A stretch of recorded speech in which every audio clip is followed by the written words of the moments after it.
So, I was thinking about this quote that I've heard several times, and it goes, "He who believes he can and he who believes he can't are both correct," right?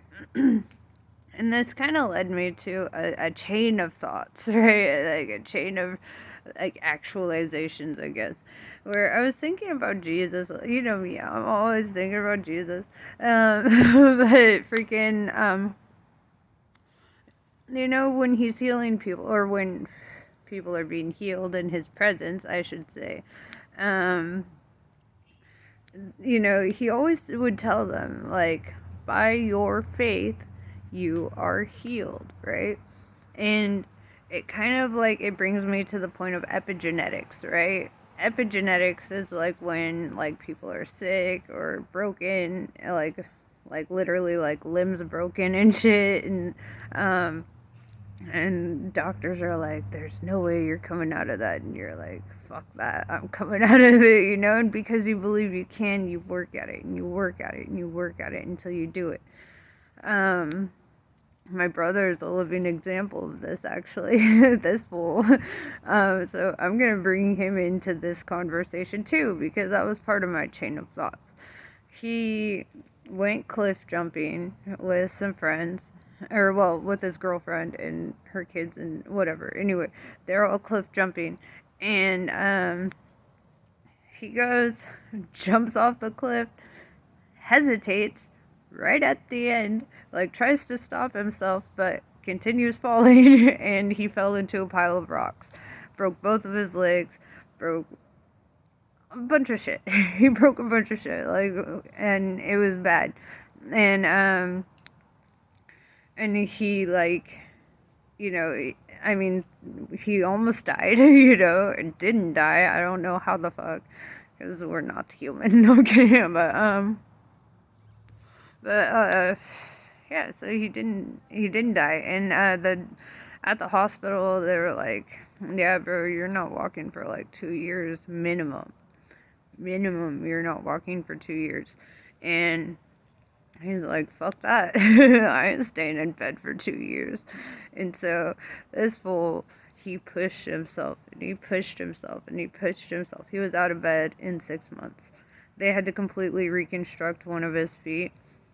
His other foot doesn't have an ankle bone.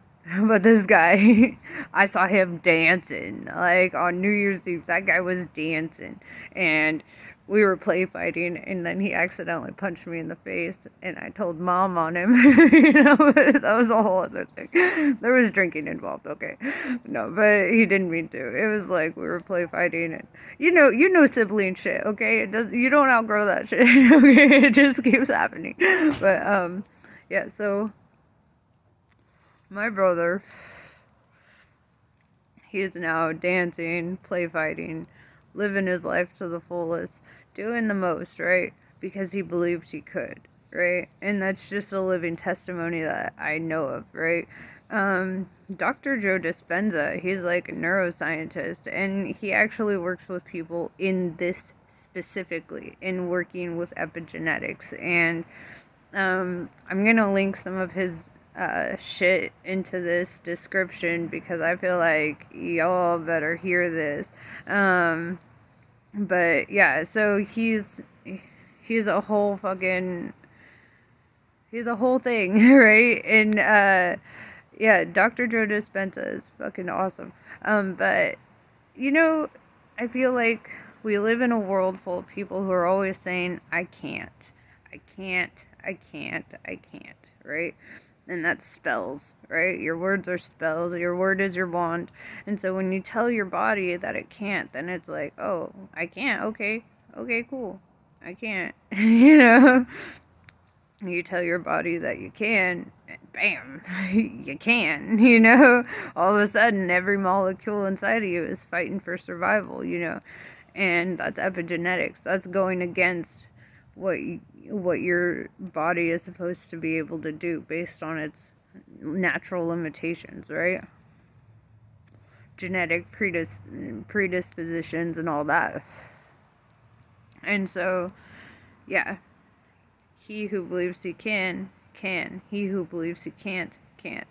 Um, and I really, in a world full of magic, I feel like we should really start using this on a day-to-day basis. We tell ourselves every day, I have depression, I have anxiety, I have this, I have that, and you're just reinforcing it, right?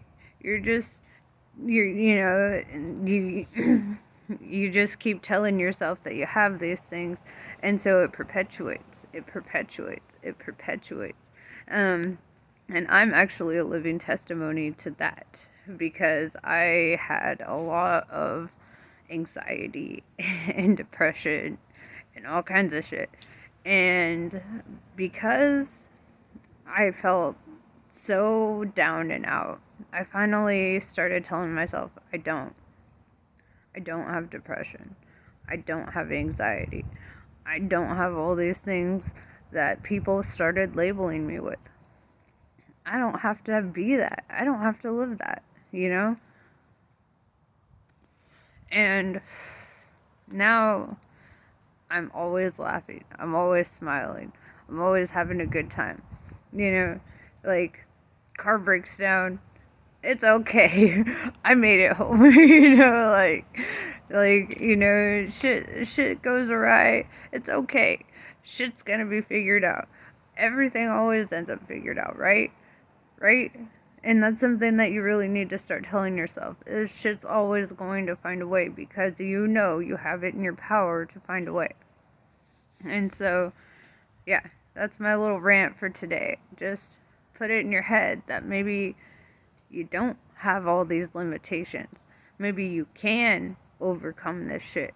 Maybe you can choose to tell your mind, to tell your body. Your mind controls your body, So what your mind believes, your body lives up to, So tell yourself. Be real with yourself. Be like, you know what? I'm sorry that I put these limitations on you. I'm sorry that I held us up. And, and same with the ego, dude. Like, I had to have a whole ego battle.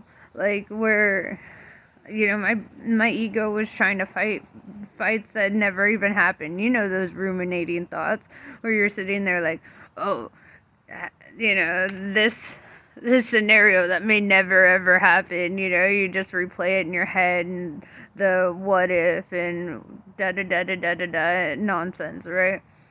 Throw it away. Just tell your ego, look, bro, you don't need to fight my battles. I'm strong enough to fight my own. I'm strong enough to hold up my own shit, do my own shit. I ain't gotta rely on you to fight my battles anymore.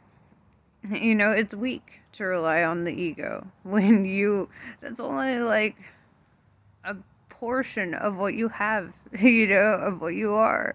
It's just that little fucking fraction of 1% of matter that you are that is speaking to you in these limitations, right? You're eternal.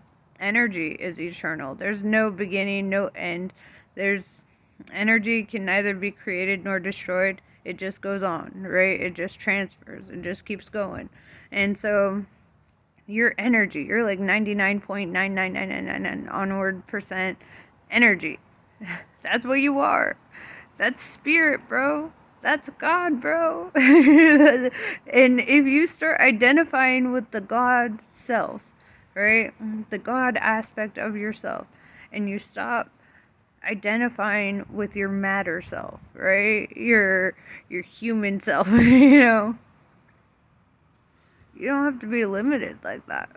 Shit is possible.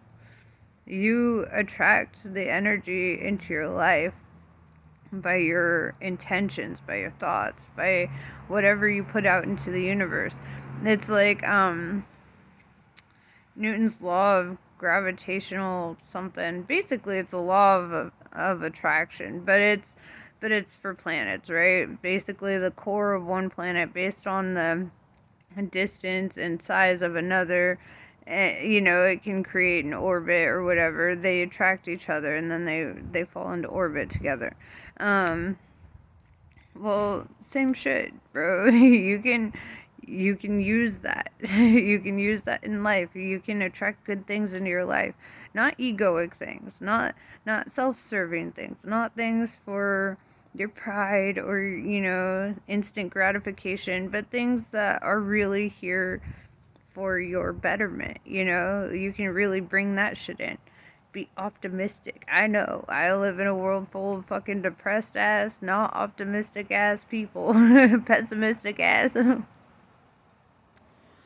you know what? It's old. It's old. Let's grow up together, bro. Let's evolve together. Let's be energy. Because being matter, you realize, doesn't actually matter. But that's pretty much what I have for you. Namaste. I love you all. I'll talk to you later.